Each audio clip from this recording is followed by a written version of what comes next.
I thought of Jimmy Savile as a friend, and there's still part of me that cannot believe he wasn't the person I thought he was. No, well, I understand that, and like I have tweeted and I've said, you can't you shouldn't transpose the awareness that you have today back to that era. My abuse happened in that era. I understand why people didn't. People have got a case to answer if they knew or ought to have known, I mean, but properly known, not just I've heard something I suspect. You can't do. Now people are saying I would have known. You may well do now.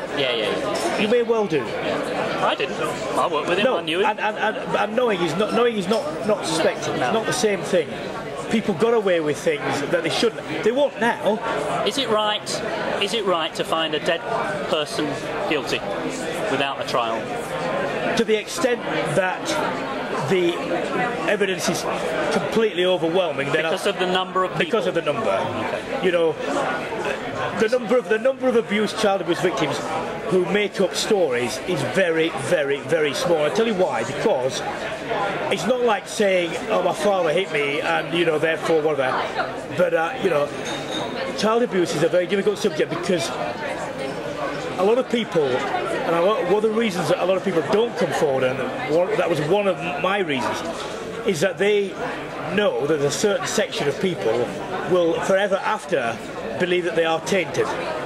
The awfulness of the crime somehow gets transposed onto the victim, and they are seen as damaged, and in a male sense they're seen as possibly homosexual, possible abusers themselves.